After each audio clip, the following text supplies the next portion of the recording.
저는 형부를 사랑했습니다. 그리고 그 사랑이 제 언니의 결혼을 무너뜨렸습니다. 그리고 마지막에는 저 자신도 무너뜨렸습니다. 여러분 안녕하세요. 고요하고 다정한 주파수 상담사 고다주입니다. 사랑했다는 그 말 한마디가 얼마나 많은 걸 담고 있는지 오늘 사연을 읽으면서 오래 생각했습니다. 사랑이라는 감정은 늘 이유가 있어요. 근데 그 이유가 상대가 아니라 나 자신에게 있을 때 우리는 종종 가장 소중한 것들을 잃고 나서야 그걸 알게 됩니다.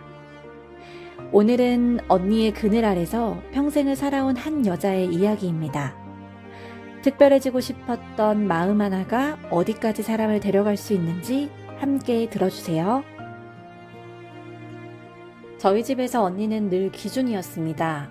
공부를 잘했고 얼굴도 예뻤고 사람을 끄는 힘이 있었어요. 부모님이 언니를 자랑스러워하는 게 어릴 땐 저도 좋았습니다. 언니 덕분에 제가 조금 더 특별한 사람이 되는 것 같았으니까요. 제 이름은 이재은이에요. 언니 이름은 이재연. 한 글자 차이. 부모님은 비슷하게 이름을 지어주면 자매끼리 더 가깝게 지낼 거라고 생각했다는데 실제로는 달랐습니다. 이름이 비슷할수록 비교가 쉬워졌어요. 어느 순간부터 그 질문이 무거웠습니다. 중학교 때 선생님한테 처음 들었어요. 이재은, 너 재현이 동생이지? 걔는 글을 잘 썼는데 너는 좀 닮으려고 노력해봐. 반 아이들이 다 듣는 앞에서요. 저는 그날 밥이 넘어가질 않았습니다. 창피해서가 아니었어요. 그냥 이상한 공허함이 먼저 왔습니다. 노력해도 언니를 따라잡을 수 없다는 사람이란 걸 그 나이에 이미 알고 있었어요. 그래서 저는 방향을 바꿨습니다. 언니가 잘하는 걸 피해 다니기 시작했어요. 비교당하지 않으려면 비교당할 수 없는 영역에 있어야 했거든요. 지금 생각하면 그게 도망이었는데 그때는 저만의 공간을 만드는 일이라고 생각했습니다. 대학도 언니와 달랐어요. 언니는 명문대를 갔고 저는 그냥 전향한 대학을 갔습니다. 부모님은 표현하지 않으려 했지만 티가 났어요. 언니는 어딜 가든 피사체였는데 저는 어딜 가도 배경이었거든요. 대학교 2학년 때 언니가 학교 축제에 저를 데려간 적이 있었어요. 언니 선배들 모임이라는데 같이 가면 재미있을 거라고 했습니다. 도착하고 20분쯤 지났을 때 저는 화장실 복도 앞에 혼자 서 있었어요. 다들 언니 주변으로 모여들어 있었고 저는 자연스럽게 밀려났습니다. 아무도 저를 밀어낸 게 아니었어요. 그냥 자연히 그렇게 됐습니다. 1시간쯤 있다가 몸이 안 좋다고 먼저 일어났어요. 언니는 아 그래? 조심히 가 하고 다시 선배들과 이야기로 돌아갔습니다. 버스 정류장 벤치에 혼자 앉아 있었는데 휴대폰에 문자가 왔어요. 언니 선배 중 한 명이었습니다. 재현이 동생 맞죠? 먼저 가셨어요? 재현이 동생. 그게 그 자리에서 제 소개였으니까요. 저는 답장하지 않았습니다. 그날 밤 오래도록 잠들지 못했어요. 언니가 존재하는 한 저는 항상 그 옆에 누군가일 거라는 것. 그 사실이 슬픔이 아니라 무감각으로 다가왔던 게 어쩌면 더 무서운 일이었는지도 모릅니다. 형부를 처음 본 건 제가 22살 때였습니다. 언니 남자친구라면 뻔할 거라고 생각했어요. 언니한테 푹 빠진 남자겠거니 했는데 형부는 달랐습니다. 잘생기거나 화려한 사람이 아니었는데 분위기가 달랐어요. 현관에서 신발을 벗으면서 엄마한테 눈을 똑바로 마주치며 인사했습니다. 자신 있게. 그러면서도 건방지지 않게요. 저녁 자리에서 형부는 언니 얘기만 하지 않았어요. 아버지한테는 일 얘기를 물었고 저한테는 요즘 좋아하는 게 뭔지 물었습니다. 언니 남자친구가 저한테 진지하게 뭔가를 물어본 건 처음이었어요. 돌아갈 때 현관에서 형부가 말했습니다. 처음 뵀는데 편하게 해주셔서 감사합니다. 별거 아닌 말인데 그 말이 이상하게 오래 기억에 남았어요. 언니와 형부가 결혼한 건 제가 25살 때였습니다. 결혼식 날 저는 언니 옆에서 부케를 들고 있었어요. 하객들이 다 언니만 봤고 저는 그날도 언니 그늘 안에 있었습니다. 섭섭하지 않았어요. 그냥 그게 우리의 원래 자리였으니까요. 결혼 후에도 저는 언니 집에 자주 갔습니다. 언니가 승진하고 나서 야근이 잦아졌고 형부는 언니보다 퇴근이 일렀어요. 그 무렵 저는 취업 준비를 하면서 마음이 많이 힘들었습니다. 면접에서 계속 떨어졌고 집에 있으면 부모님 눈치가 보였어요. 그러던 어느 날 형부한테 연락이 왔습니다. 언니가 야근이라 혼자 밥을 먹어야 한다고 같이 먹을 생각 없냐고요. 저는 그냥 갔습니다. 그게 시작이었어요. 형부는 그날 직접 밥을 했습니다. 된장찌개랑 계란말이였는데 꽤 맛있었어요.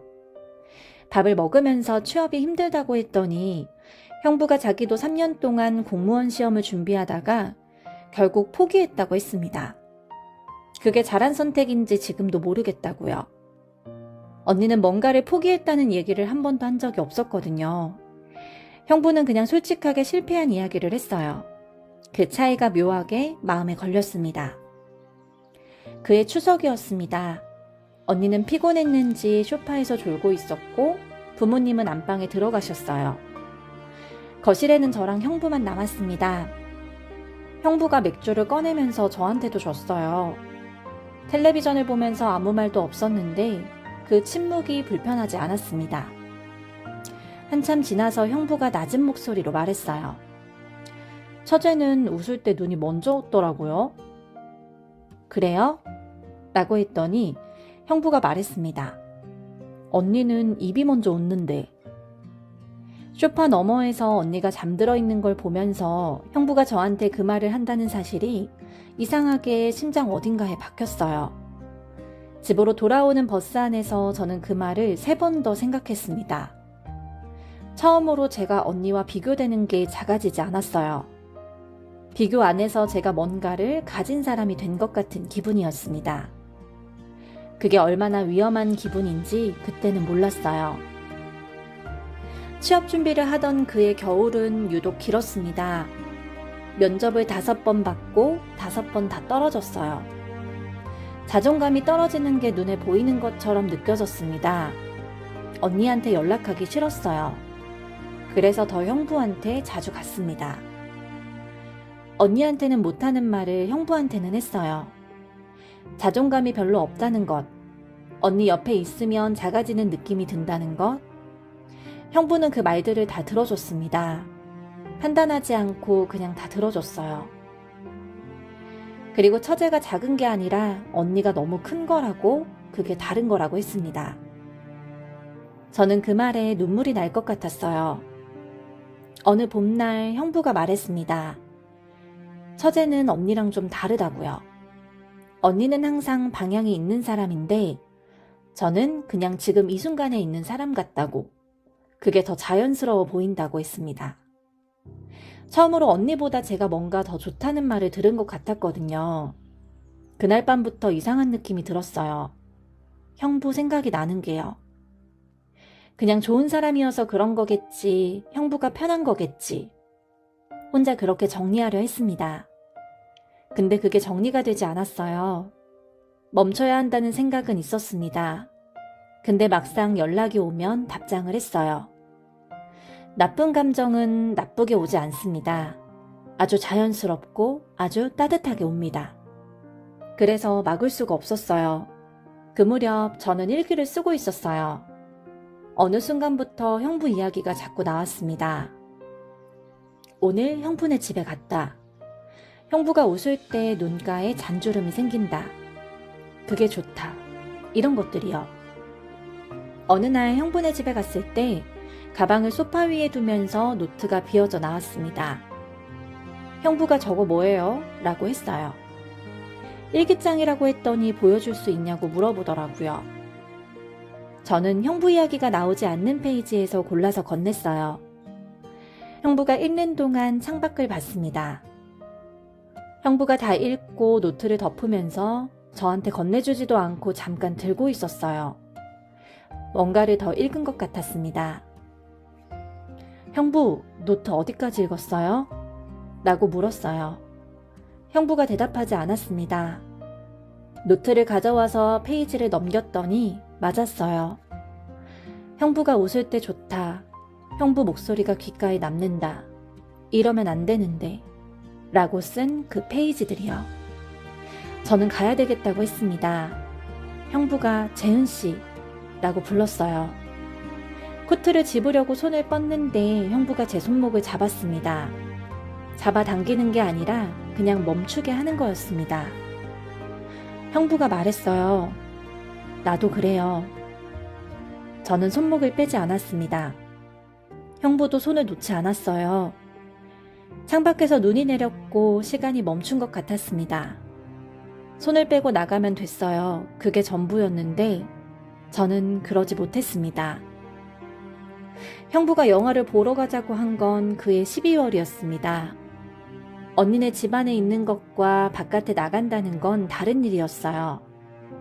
그 선을 넘으면 안 된다는 걸 알았습니다. 그냥 영화잖아. 아무 일도 없을 거야. 그 말들을 마음속으로 되뇌면서 코트를 입었습니다. 영화가 끝나고 집으로 돌아오는 차 안에서 형부가 말했습니다. 요즘 헷갈린다고요. 처제 생각이 자꾸 난다고. 그게 안 되는 거 아는데 솔직하게 말하고 싶었다고요. 저는 아무 말도 하지 않았습니다. 거절해야 한다는 걸 알았어요. 아니라고 해야 한다는 것도 알았고요. 근데 입이 떨어지지 않았습니다. 그날 집으로 돌아오면서 이게 끝이어야 한다고 생각했습니다. 하지만 다음날 형부한테 연락이 왔을 때 저는 또 답장을 했습니다. 처음으로 실제가 된 건 12월 말이었습니다. 언니가 회사 송년회 행사로 자정이 넘어서 들어온다는 날이었어요. 저녁을 먹고 와인을 마셨습니다. 그날 우리가 무슨 이야기를 했는지 잘 기억나지 않아요. 기억하려 하면 내용이 아니라 분위기만 떠올라요. 낮은 조명, 와인잔에 반사되는 불빛, 형부 목소리의 온도, 그런 것들만 기억납니다.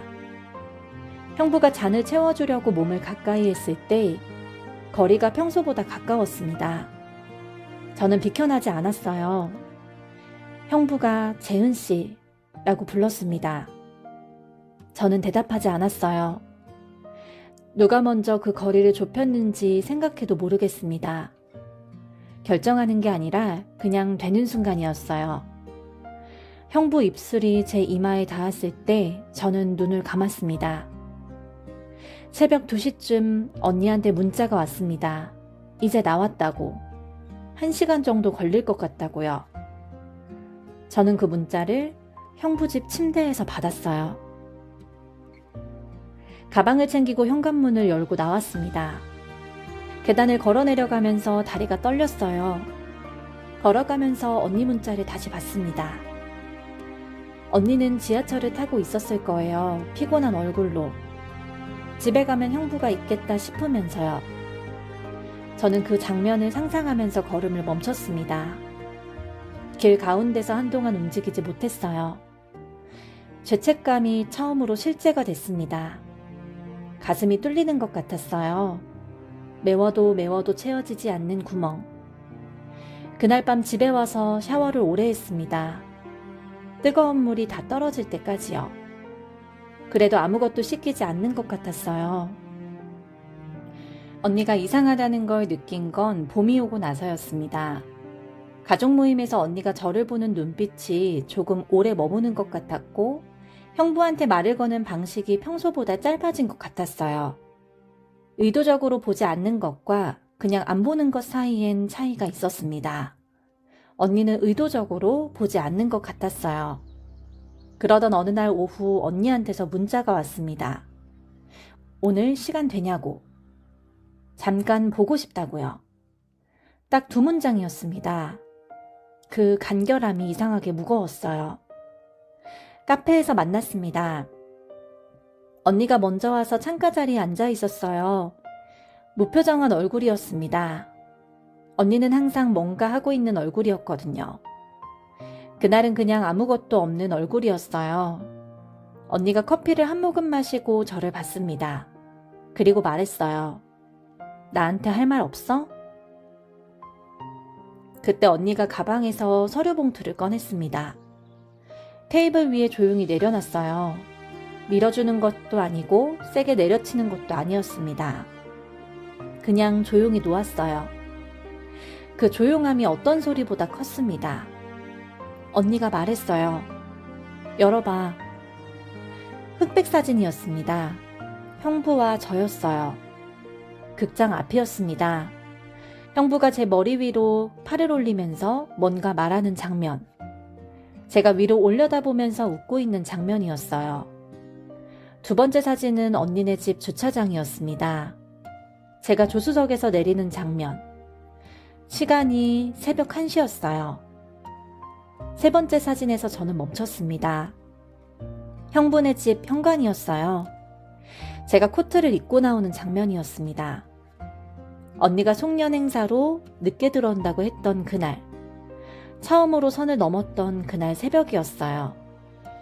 저는 사진들을 테이블에 내려놓았습니다. 아무 말도 나오지 않았어요. 언니는 화를 내지 않았습니다. 울지도 않고 그냥 너무 차갑고 너무 또렷한 눈빛으로 저를 바라봤습니다. 잠깐 뒤 언니가 말했어요. 아직 할 말이 없으면 괜찮다고. 나중에 하고 싶을 때 하라고요. 그리고 봉투를 다시 가방에 넣고 회사 얘기, 엄마 건강 이야기를 했습니다. 저는 정신이 나간 채로 맞장구를 쳤어요. 그날 밤 11시 언니한테서 전화가 왔습니다. 이혼할 것 같다고. 남편이 바람을 피웠다고 증거가 있다고 했어요. 저는 전화기를 손에 쥔 채로 바닥에 주저앉았습니다. 언니가 말하는 상대가 저라는 걸 아는지 모르는지 그것만 생각했어요. 언니가 말하는 동안 한마디도 못했습니다. 그냥 울었어요. 언니는 제가 자기 때문에 우는 줄 알았겠죠? 언니가 이혼 절차를 시작한다고 했을 때 저는 형부한테 연락을 했습니다. 형부는 전화를 받지 않았어요. 사흘째 되는 날 언니한테서 탐정보고서를 다시 봤는데 상대가 한 명이 아닌 것 같다는 전화가 왔습니다. 그날 형부 SNS를 뒤졌어요. 저한테 연락을 줄이기 시작했을 무렵부터 다른 여자와 주고받은 메시지들이 있었습니다. 저한테 했던 말들과 똑같은 말들이었어요. 당신이 이해해줘서 살 것 같다는 말, 당신이 없었으면 어쩔 뻔했냐는 말, 그 말들이 그대로 복사된 것처럼 다른 사람한테 가 있었습니다. 저는 한동안 그 화면을 바라보고 있었어요. 아무 감정이 없었습니다. 처음으로 언니보다 더 잘할 수 있는 게 생긴 것 같다고 생각했었는데, 형부한테만큼은 특별한 사람이라고 생각했었는데, 그것조차 아니었어요. 저는 그냥 여러 명 중 하나였습니다. 그날 밤 언니에게 전화를 했습니다. 언니가 받자마자 눈물이 먼저 나왔어요. 말이 안 나왔습니다. 언니가 재은아 왜 그래? 라고 했어요. 저는 겨우 입을 열었습니다. 처음부터 끝까지 다 말했어요. 하나도 빼지 않고요. 말하면서 내내 울었고 언니는 아무 말도 안 했습니다. 제가 다 말을 하고 나서도 한동안 침묵이 있었어요. 언니? 라고 불렀습니다. 언니가 말했어요. 알고 있었어. 저는 숨이 멎는 것 같았습니다. 탐정 보고서에도 제 이름이 있었다고 처음부터 알고 있었다는데 제가 직접 말해주기 기다렸다고 했어요. 카페에서 봉투를 꺼냈던 것도 아무 일도 없는 척 다른 이야기를 했던 것도 그날 밤 이혼 이야기를 꺼냈던 것도 다 제가 스스로 말할 때까지 기다린 거였다고요. 저는 그 말을 들으면서 언니가 얼마나 오래 혼자 알고 있었는지를 생각했습니다. 가족 모임에서 밥은 먹었냐고 물었을 때, 동생 생일을 챙겨줬을 때, 카페에서 회사 팀장 이야기를 했을 때, 언니는 그걸 다 알면서 그 자리들을 버텨낸 거였어요. 저는 미안하다는 말밖에 할 수가 없었습니다. 언니는 안다고 했어요. 담담하게. 그리고 언니가 말했습니다. 재은아, 너는 언니한테 진 게 아니야. 너 스스로한테 진 거야.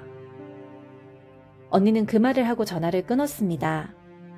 잘 자라는 말도 다시 연락하자는 말도 없었어요. 그냥 그 문장 하나를 남기고 끊었습니다. 분노도, 용서도, 위로도, 저주도 아니었습니다. 그냥 사실이었어요. 저는 그 말을 듣고 처음으로 제가 왜 형부한테 끌렸는지를 정확하게 알았습니다. 형부를 사랑한 게 아니었어요. 형부 옆에서 처음으로 언니보다 더 나은 사람이 될 수 있을 것 같았던 거였습니다. 그 감각이 중독됐던 거예요. 형부를 원한 게 아니라 형부가 만들어주는 저를 원했던 거였습니다. 그 이후로 언니는 연락하지 않았어요. 명절에도 오지 않았고 부모님을 통해 전해지는 말도 없었습니다. 형부는 이혼 후에 연락이 한 번 왔어요. 잘 지내냐고. 저는 답장하지 않았습니다. 작아지고 싶지 않아서 한 선택이 결국 저를 더 작게 만들었습니다. 누군가에게 특별한 존재가 되고 싶다는 마음이 얼마나 위험한 방향으로 흐를 수 있는지를 저는 이제 알았습니다. 너무 늦게 알았지만요. 네, 지금까지 재은 씨의 이야기를 함께 들어봤습니다. 재은 씨 언니가 전화 끝에 남긴 말 기억하세요? 너는 언니한테 진 게 아니야. 너 스스로한테 진 거야. 저는 그 말이 이 이야기의 전부라고 생각해요. 형부에게 끌린 건 사랑이 아니었어요. 태어나서 처음으로 언니 옆이 아닌 곳에서 내가 하나뿐인 사람이 되는 감각이었을 거예요. 그 감각이 너무 낯설고 따뜻해서 잘못된 방향인 줄 알면서도 손을 놓지 못한 거고요. 17년간 상담을 하면서 제가 배운 게 있어요. 사람은 결핍된 것을 채워줄 것처럼 보이는 대상에게 반드시 끌립니다. 그게 잘못이 아니에요. 다만 그 끌림의 정체를 모른 채 따라가면 반드시 무너지게 되어 있어요. 지금 재은 씨에게 필요한 건 형부도 언니의 용서도 아닙니다. 처음으로 나 자신을 언니와 비교하지 않고 바라보는 시간이에요. 답장하지 않은 그 선택 잘하셨어요. 그게 진짜 시작입니다. 재은 씨, 그늘밖은 처음엔 눈이 부셔서 아플 수 있어요. 근데 그 눈부심에 익숙해지고 나면 비로소 자기 얼굴로 햇빛을 받는 날이 옵니다. 그날이 멀지 않았어요. 오늘 이 사연 어떻게 들으셨나요? 혹시 지금 이 순간 누군가의 그늘 아래서 자신을 잃어가고 있다고 느끼시는 분이 계신다면 오늘 재은 씨의 이야기가 작은 용기가 되었으면 좋겠습니다. 저는 매주 이 자리에서 여러분들의 이야기를 기다리고 있어요. 혼자 안고 있기엔 너무 무거운 이야기들 언제든 편하게 보내주세요. 오늘 영상이 마음에 드셨다면 구독과 좋아요 부탁드리겠습니다. 여러분들의 한 번의 클릭이 더 많은 분들에게 이야기를 닿게 해줍니다. 지금까지 저는 고요하고 다정한 주파수 상담사 고다주였습니다. 오늘도 수고 많으셨습니다.